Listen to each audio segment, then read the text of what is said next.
तो आज की क्लास में हम लोग अपना करेंगे CMA CAT जो हमारा कोर्स है उसका सब्जेक्ट है फाइनेंशियल अकाउंटिंग पार्ट 2 और उसकी लास्ट यूनिट हम लोगों की है asset accounting study note number 4। तो स्टडी नोट नंबर 4 में आज जो हम देखने वाले हैं वो देखने वाले हैं असेट अकाउंटिंग के बारे में। अब ये असेट अकाउंटिंग जो पूरा चैप्टर है, जैसे कि नाम से ही पता चल रहा है असेट अकाउंटिंग, तो असेट की इसमें हम अकाउंटिंग सीखेंगे। बेसिकली किसकी अकाउंटिंग सीखेंगे? असेट की अकाउंटिंग। अब सबसे पहले इसमें जो वर्ड आ रहा है वो आ रहा है असेट। अब इस असेट का क्या मीनिंग होता है? इस असेट का क्या मीनिंग होता है सबसे पहले ये समझते हैं। देखिए, असेट, कोई भी असेट कब असेट बनेगी या नहीं बनेगी ये डिपेंड करती है 3 चीजों पर। पहली चीज जो है वो है कि आपका उस चीज पे अथॉरिटी होनी चाहिए या उस चीज पे आपका राइट होना चाहिए। क्लियर हो रहा है? राइट या फिर अथॉरिटी होनी चाहिए। दूसरी चीज, आपका उस पे कंट्रोल होना चाहिए। और तीसरी चीज, आपको उस चीज से बेनिफिट अराइज हो, बेनिफिट मिले। अगर ये 3 चीजें हैं तो वो जो आपके पास असेट है या फिर जो संपत्ति है उसके अंदर ये 3 चीजें मिलेंगी ही मिलेंगी। ये होनी जरूरी है। क्या क्या? ध्यान से देखें। अथॉरिटी या फिर राइट होना जरूरी है, आपका कंट्रोल होना जरूरी है उस चीज पर, और आपको उस चीज से कोई ना कोई बेनिफिट मिले। अब अथॉरिटी और कंट्रोल में थोड़ा सा फर्क होता है। क्या? कंट्रोल कहने का मतलब क्या है? मेरा उस पर अधिकार नहीं है, सिर्फ मेरे पोजीशन में है। देखिए, पोजीशन और ओनरशिप दोनों में फर्क होता है। किसी बंदे के पास पोजीशन ट्रांसफर होना और किसी के पास ओनरशिप ट्रांसफर होना, दोनों में बहुत बड़ा डिफरेंस है। ये हम अपने जो हमारा लॉ है सेल्स ऑफ गुड्स एक्ट 1930, हम उसमें भी पढ़ते हैं कि ट्रांसफर ऑफ ओनरशिप और ट्रांसफर ऑफ पोजीशन का मतलब क्या होता है। देखिए, मैं आपको एक एग्जांपल देता हूं, आप ध्यान से समझना इस चीज को। मेरे दोस्त के पास एक लैपटॉप है और मुझे जरूरत पड़ गई आज कि मुझे लैपटॉप का कुछ काम है, और मैंने उससे कहा कि मुझे आपके लैपटॉप की जरूरत है, क्या आप मुझे 1 घंटे के लिए अपना लैपटॉप दिखा सकते हैं? क्या आप 1 घंटे के लिए मुझे अपना लैपटॉप दे देंगे? मैं काम कर लूंगा अपना। उसने कहा ठीक है, कोई दिक्कत नहीं, आप 1 घंटे के लिए मेरा लैपटॉप ले जाइए। देखिए, लैपटॉप है मेरे पास पोजीशन है, मेरे पास उसका कंट्रोल है, लेकिन क्या मेरे पास उसकी अथॉरिटी है? नहीं। तो क्या मैं उसका रियल ऑनर बन गया? नहीं, क्योंकि ऑनरशिप ट्रांसफर नहीं हुई, सिर्फ पोजीशन ट्रांसफर हुआ है। बात समझ में आ रही है? क्लियर हो रहा है? तो तीनों चीजें होनी जरूरी है असेट बनने के लिए। आपकी असेट कब बनेगी कोई चीज, ये डिपेंड करती है 3 चीजों पर। पहली चीज क्या थी? आपका उस पर राइट होना चाहिए या फिर अथॉरिटी होनी चाहिए, अधिकार होना चाहिए। आपका उस पर कंट्रोल भी होना चाहिए और आपको उससे कुछ ना कुछ बेनिफिट भी मिले। अगर आपको किसी चीज से फायदा ही नहीं मिल रहा तो आप उस चीज को अपनी असेट नहीं मानेंगे। क्लियर हो गया? तो असेट का मतलब समझ में आ गया क्या है? असेट का मीनिंग समझ में आ गया होगा आपको क्या है? अच्छा जी, इस चैप्टर में जो हम कवर करने वाले हैं वो क्या क्या कवर करने वाले हैं हम लोग इसमें कवर करेंगे introduction and meaning of asset accounting. हम असेट की अकाउंटिंग और उसका इंट्रोडक्शन कवर करेंगे। उसके बाद जो हम कवर करेंगे, असेट कितने तरीके की होती है, टाइप्स ऑफ असेट, वो कवर करेंगे। उसमें कौन कौन सी एसेट होती है उसके बाद, और लास्ट टॉपिक है हमारा प्रोजेक्ट अकाउंटिंग। अब आते हैं हमारे टॉपिक पर, introduction to asset accounting. Asset accounting का जो इंट्रोडक्शन दिया गया है उसमें आप क्या क्या पढ़ने वाले हैं। जब आप ये यूनिट पढ़ लेंगे, जब आप ये चैप्टर पढ़ लेंगे असेट अकाउंटिंग, तो आपको सबसे बड़ा बेनिफिट क्या होगा? आप सबसे पहले समझ पाएंगे कि असेट का मीनिंग क्या होता है, जैसा कि हम समझ चुके हैं। क्लियर हो गया? आप समझ पाएंगे कि असेट कितने तरीके की होती है। You will understand the how many types of asset. Then accounting of asset, asset की हम अकाउंटिंग कैसे करते हैं। ठीक है, क्लियर हो गया? किसी चीज को आप मान रहे हैं, तो अपनी बुक्स में कितनी वैल्यू उसकी शो करें? क्या उसको हमें करंट एसेट में दिखाना चाहिए या फिक्स एसेट में दिखाना चाहिए? अब ये करंट एसेट फिक्स एसेट क्या होता है, ये थोड़ी देर में हम लोग पढ़ेंगे इसी चैप्टर में। ठीक है जी, तो अब हम आ जाते हैं मीनिंग पर। असेट का मीनिंग क्या है, असेट क्या होती है? तो असेट क्या होती है? Asset accounting is the process of accounting of acquisition, use and disposal. Most important word है इसमें क्या? Acquisition, use and disposal. किसका? Of asset over their entire life. जितने भी सालों के लिए हमारे पास वो असेट है, उसकी एक्विजिशन यानी जब हमने वो एक्वायर करी है, खरीदी है, हमारे पास आई है, वो टाइम पीरियड पे हम उसकी अकाउंटिंग करनी जरूरी है हमें। उसका जब हम यूज कर रहे हैं तो यूज के दौरान उसकी वैल्यू कम हो रही है या ज्यादा हो रही है, ये अकाउंटिंग करनी जरूरी है। और लास्ट वन डिस्पोजल। डिस्पोजल में यानी उसको खत्म कर देना या फिर उसको बेच देना, उस वक्त उसकी अकाउंटिंग करनी जरूरी है। ठीक है, इसको एक एग्जांपल से समझ सकते हैं हम अपने ह्यूमन लाइफ से। कैसे? देखिए, जब कोई भी बच्चा पैदा होता है तब से ही स्टार्ट हो जाता है उसका काम, या उस पर लोग ध्यान देने लगते हैं, या उसका एक रिकॉर्ड चालू हो जाता है कि ये बच्चा कौन है, क्या काम कर रहा है, अभी ये कैसा बच्चा है, इंटेलिजेंट है या एवरेज बच्चा है, शरारतें कैसी करता है, फिर थोड़ा और बड़ा होता है वो, फिर वो पढ़ाई कैसी कर रहा है ना, फिर वो थोड़ा और बड़ा होता है, अब वो करियर के लिए कितना एम्बिशियस है, अब वो कितना अपने करियर के लिए फोकस्ड है, ये चीज देखते हैं। फिर उसने कितनी सक्सेस हासिल कर ली, क्या बन गया है वो ना, ये सब होता है। फिर धीरे धीरे वो अपने एंड ऑफ लाइफ की तरफ चलता है, वो धीरे धीरे पहुंच जाता है अपने लाइफ के अंत पर। जैसे एक जन्म सत्य है वैसे मृत्यु भी सत्य है, वी ऑल नो दैट। तो अब क्या होता है कि जैसे जैसे वो अपने समय पर पहुंच जाता है कि जब उसका समय पूरा हो जाता है, एक समय आता है उसका मृत्यु हो जाती है। क्या उसके बाद भी उस इंसान के लिए हम देखते हैं कि ये फलाना करेगा, या उस पर कोई ध्यान देता है? उसकी याद करी जाती है बस चीजें कि ये ऐसा था, वैसा था, ये काम करता था, वो काम करता था ना। तो वैसे ही असेट के लिए भी होगा कि हमारे पास जिस दिन आई उसी दिन से उसकी रिकॉर्डिंग चालू, उसी दिन से उसकी अकाउंटिंग चालू, यूज कैसी हो रही है ये सब उसका देखना।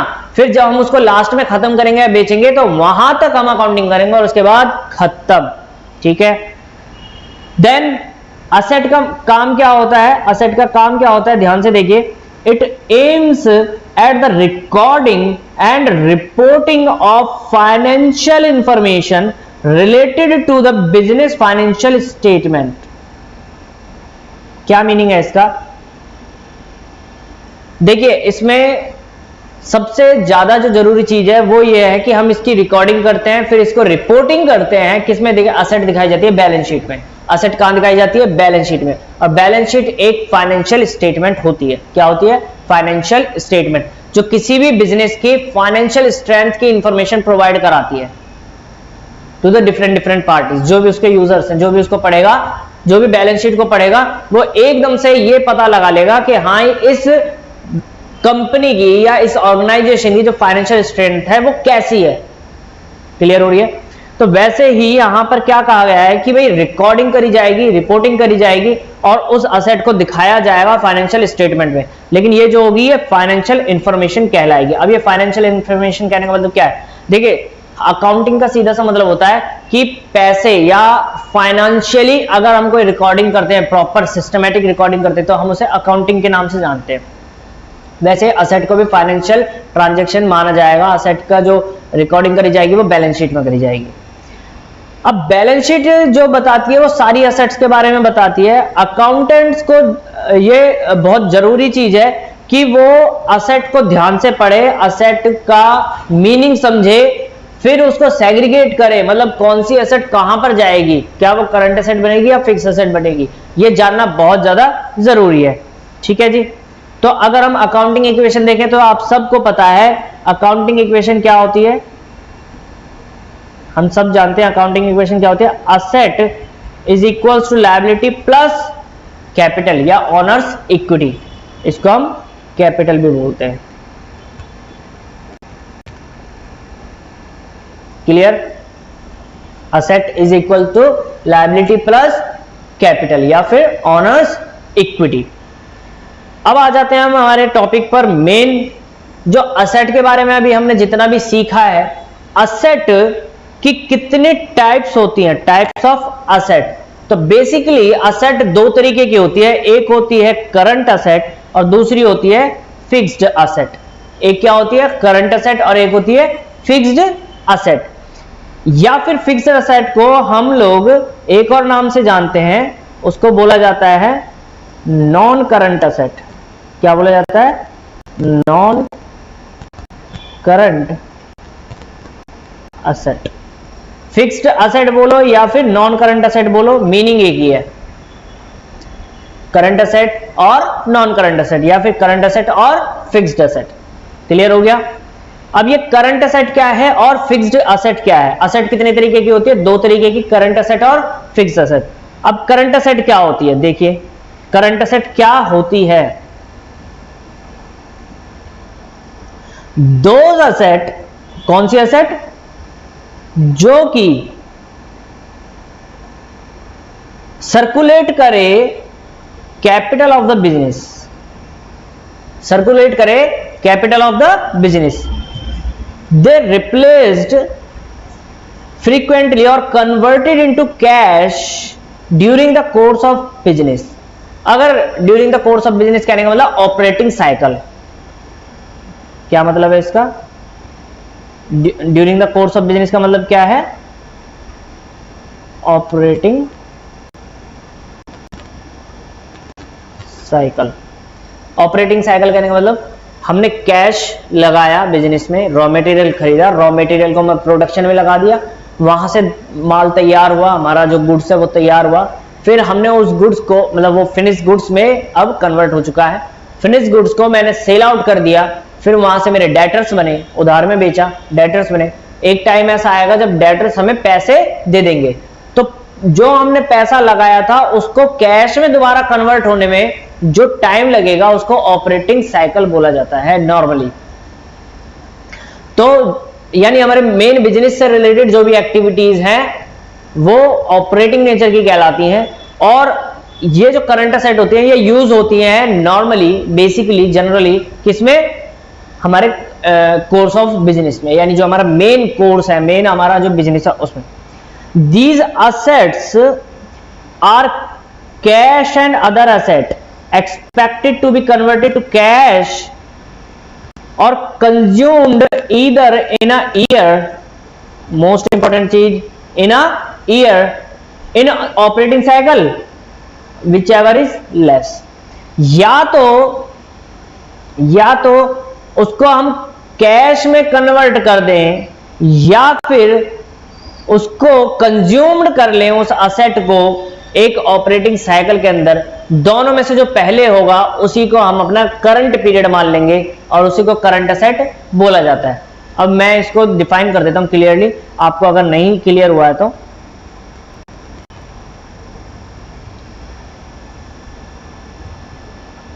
Current asset means assets less than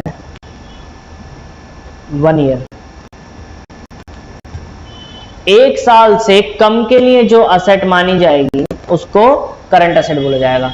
लेकिन मैं आपको एक चीज और बता दूं, यहां पर इंटेंशन देखा जाता है, एक्चुअल नहीं। क्या देखा जाता है? इंटेंशन।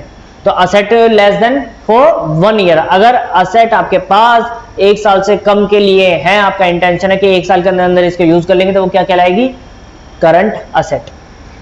या तो कैश में कन्वर्ट हो जाए वो असेट, या फिर क्या हो, या फिर वो आपके कंज्यूम्ड हो जाए एक साल के अंदर अंदर। जैसे स्टॉक, रॉ मटेरियल क्या होता है, आप उसको कैश में कन्वर्ट नहीं कर पाएंगे, उसको आप कंज्यूम कर लेंगे एक साल के अंदर अंदर, तो क्या कहलाएगी वो? Current asset.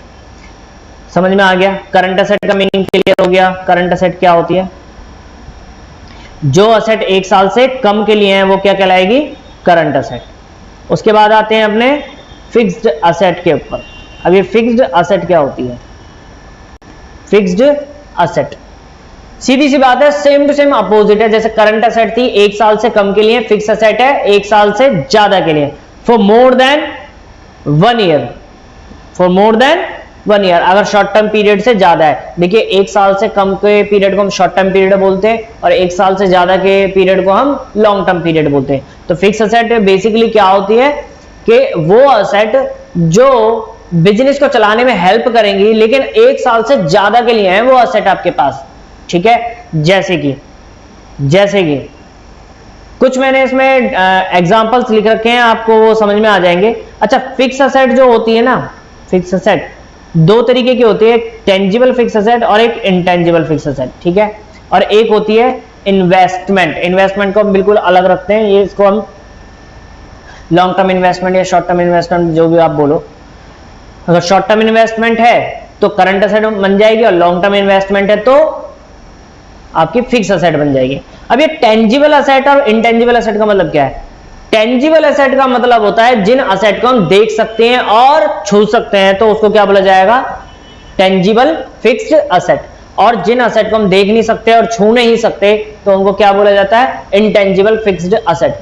Tangible fixed asset जिन्हें हम देख सकते हैं, छू सकते हैं, और इनटेंजिबल फिक्स असेट जिन्हें हम देख नहीं सकते और छू नहीं सकते। अब मैंने यहां पर एग्जांपल दिए करंट असेट और फिक्स्ड असेट के, ध्यान से देखिए आप लोग। करंट असेट और फिक्स्ड असेट के आपको एग्जांपल है।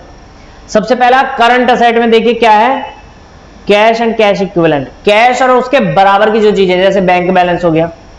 शॉर्ट टर्म इन्वेस्टमेंट, 1 साल से कम के लिए अगर आपने कहीं पैसा इन्वेस्ट कर रखा तो वो आपकी करंट असेट कहलाएगी। Inventory, stock. इन्वेंट्री कहने का मतलब क्या है? Raw material, work in progress और फिनिश गुड्स। तो इसमें 3 चीजें आएंगी, क्या क्या? RM raw material, WIP work in progress, और एक चीज और आएगी इसमें FG। FG मतलब फिनिश गुड्स। क्लियर हो गया? इन्वेंट्री कहने का मतलब क्या है? 3 चीजें हैं, रॉ मटेरियल, WIP और फिनिश गुड्स। उसके बाद ट्रेड रिसीवेबल। अब ये ट्रेड रिसीवेबल कहने का मतलब क्या है? ट्रेड रिसीवेबल में दोनों चीजें आएंगे, क्या क्या? डेटर्स प्लस बिल्स रिसीवेबल, दोनों चीजें, डेटर्स और बिल्स रिसीवेबल, ठीक है। Prepaid expense. प्रीपेड एक्सपेंस कहने का मतलब क्या? कि वो एक्सपेंस जो आपने पहले ही पे कर दिए, उसका बेनिफिट आपको आगे मिलेगा, तो वो आपकी करंट असेट होती है। क्लियर हो गया? उसके बाद आ जाइए फिक्स असेट पर। फिक्स असेट ध्यान से देखिए, फिक्स्ड असेट। फिक्स असेट क्या होती है? 2 तरीके की फिक्स असेट होती है, अभी हमने पढ़ी थी। कितने तरीके की होती है? 2 तरीके की। कौन कौन सी? एक होती है टेंजिबल फिक्स असेट और एक होती है इंटेंजिबल फिक्स असेट। अब ये टेंजिबल फिक्स असेट क्या है और इंटेंजिबल फिक्स असेट क्या है? देखिए, जिन असेट को हम देख सकते हैं और छू सकते हैं तो वो क्या हो जाएगी? जिन असेट को हम देख सकते हैं और छू सकते हैं वो क्या हो जाएगी?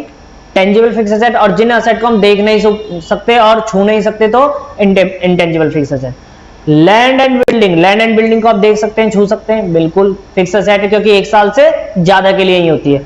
प्लांट एंड मशीनरी 1 साल से ज्यादा के लिए ही हो सकती है। फर्नीचर 1 साल से ज्यादा के लिए होता है। ऑफिस इक्विपमेंट 1 साल से ज्यादा के लिए होता है। Motor vehicle. मोटर व्हीकल कहने का मतलब आपकी कार, ट्रांसपोर्टेशन के लिए आप जो भी व्हीकल इस्तेमाल कर रहे हैं। उसके बाद इंटेंजिबल असेट। इंटेंजिबल असेट में आता है आपका गुडविल। गुडविल क्या होती है? आपकी रेपुटेशन, वैल्यू। तो उसको आप देख नहीं सकते, कि आप ये नहीं कह सकते वो जा रही है, गुडविल जा रही है, वो हमारी गुडविल रखी हुई है, ऐसे नहीं बोल सकते ना, आप उसको छू सकते। तो ये लेकिन असेट तो होती है, इंटेंजिबल असेट होती है। पेटेंट्स, कॉपीराइट्स, ट्रेडमार्क और कोई भी कंप्यूटर सॉफ्टवेयर, जैसे आजकल आपको पता है टैली हो गया या बिजी हो गया या कोई भी पर्टिकुलर सॉफ्टवेयर हो गया जो कंपनी यूज कर रही है, ऑर्गेनाइजेशन यूज कर रही है अपने अकाउंटिंग करने के लिए, अपने वर्क को करने के लिए, कोई भी, तो वो जो सॉफ्टवेयर्स हैं वो सारे के सारे आपके असेट तो बनेंगे क्योंकि आपका उस पर राइट भी है, कंट्रोल भी है और आपको उससे बेनिफिट भी मिलता है। तो लेकिन वो बन जाएंगे आपकी फिक्स असेट क्योंकि 1 साल से ज्यादा के लिए ही है और उसको आप देख नहीं सकते, छू नहीं सकते, तो इसलिए वो इंटेंजिबल फिक्स असेट कहलाएगी।